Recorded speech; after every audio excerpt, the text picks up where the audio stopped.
Salutations, my Fallout lovers. It is Matty here today, bringing you a little discussion on 8 canceled Fallout games in history. Now, before anything, be sure to check out the link in the description in the previous video.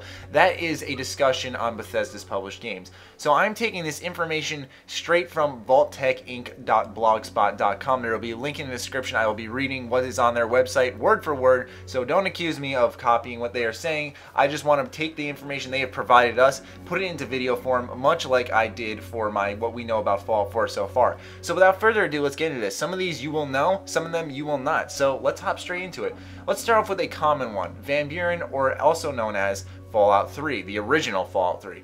Van Buuren was the project name Black Isle Studios assigned to their version of Fallout 3. In 2003, the game was cancelled and the Black Isle's employees were laid off. The game was going to use an engine that Black Isle had made for Baldur's Gate 3, commonly referred to as the Jefferson engine. It was fully 3D. Black Isle Studios planned to include a dual combat system in the game that allowed for players to choose real-time combat or turn-based combat, much like in Fallout Tactics. Due to Interplay's demand, though, Joshua Sawyer had stated that the emphasis would be on the turn-based version. Cooperative multiplayer was also going to be included in the game, again because of the publisher requirements. Already at number 2, things start to get wild with Fallout for the PlayStation 1. This was supposed to be a top-down shooter that was in development at Interplay at one point. It was cancelled after about 3 to 4 months of pre-production and early prototyping. The PlayStation port of another notable CRPG published by Interplay, Baldur's Gate, was also cancelled, although it was almost complete. This one shouldn't come as too surprising for Fallout fans, which is Fallout Tactics 2. It's a cancelled sequel to Fallout Tactics Brotherhood of Steel, developed by Micro Forte, which is a company I've never heard of. Pre-production shortly started before the release of the first game, but it was cancelled around December of 2001. After the game started selling rather poorly, the sequel was canned by Interplay and didn't even get past the concept. This would see that the Midwestern Brotherhood of Steel head southeast towards Florida to deal with a Gek causing mutations. Halfway there at number 4 is Fallout Brotherhood of Steel 2, which was also known as Vagrant Lands, also known as what many Fallout fans consider the worst Fallout game to ever exist. This was the cancelled sequel of Fallout Brotherhood of Steel. The development started before the release of the first game, and it was almost complete when Interplay laid off most of their employees in 2004. The plot incorporated some elements from Van Buuren, the cancelled Fallout 3 by Black Isle Studios, involving Kaiser's Legion, the Jackals, and Nursery, as well as the mutated Gek from the cancelled Fallout Tactics 2. So it was really connecting a lot of these games, which is pretty crazy. They had a really big plan.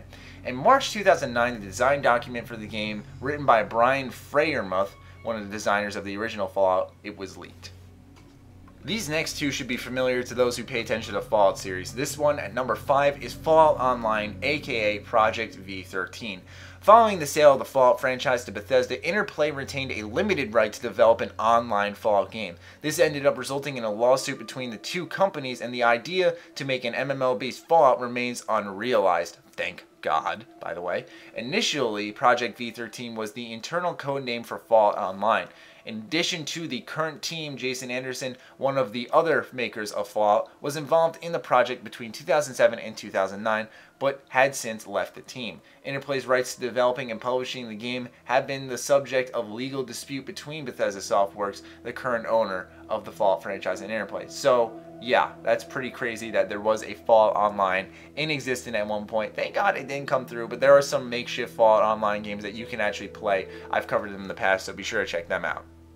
Coming in at number 6 is Fallout Extreme. This is another sequel for Fallout Tactics, but was developed for consoles because Fallout Tactics was primarily a PC game.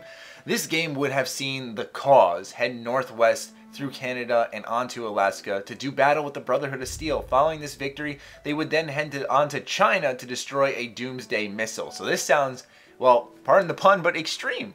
Fallout Extreme is a cancelled, squad-based, first and third-person tactical game for the Xbox and PlayStation 2 using the Unreal Engine and developed by Interplay's 14 Degrees East Division. It sounds a lot like Star Wars Battle or Star Wars Republic Commando, if you ask me. Anyways, it was in development for several months in 2000, but never had a concrete development team and had not been developed past conception. The game was never officially announced, and its existence was virtually unknown until detailed information about it was released in 2010. At number 7, we have Fallout Pen and Paper D20. Licensed by Glutton Creeper Games by Interplay, this project would have brought Fallout to the tabletop through the D20 gaming system made popular by Dungeons & Dragons. And if you don't understand what that is, people, a Fallout board game. That sounds awesome. I wish this came through, but it came through in an interesting way. Although Bethesda brought legal action against the project for the millionth time, it was eventually released as Exodus, with the Fallout elements removed. So it's out there, it's just not Fallout. So it's really not that special, is it? And coming in at number 8 is the craziest surprise, a Fallout iPhone game. Little is known about the plans to bring Fallout to the iPhone, except that multiple pitches have been rejected as of June 2009, and John Carmack of id Software has developed a proof of concept, but nothing seemingly came from the development. According to Bethesda's Todd Howard, several early designs have been pitched and rejected. On November 5th of 2009, John Carmack of id Software said while it's nothing official yet, he has an internal proof of concept made for a fall iMac game. Both Carmack and Bethesda's Todd Howard are fan of the platform, and any iPhone game based on Bethesda's IP will be likely made as a joint project between id and Bethesda, so there's still a chance for it. Carmack said that he will likely be personally involved in making the game, although currently he is too overloaded with his work. At the very least, I'm going to be providing code, he said. In April of 2010, Pocket Gamer published a rumor that Bethesda were looking to reactivate the Fallout Tactics line with a mobile-based tactical game based in New Vegas. So it still has a chance. That was 4 years ago, but it still has a chance in my eyes. That would be pretty interesting if they reactivated the Fallout Tactics line and threw a Fallout game on the iPhone. I'd love to have Fallout on the go. But those are 8 canceled Fallout games that have never seen the light of day. Will their ideas live on? I don't know. It seems like a few of them have potential. I could see a Fallout board game. I could see a Fallout iPhone game or some type of companion app. I can unfortunately see someone being dumb enough to make Fallout Online at some point. But time will tell. What do you think of these canceled Fallout games? Be sure to let me know in the comments down below. As always, be sure to follow me on Twitter, like me on Facebook. Other than that, my Fallout lovers, stay sexy, stay active. I love you all. Peace.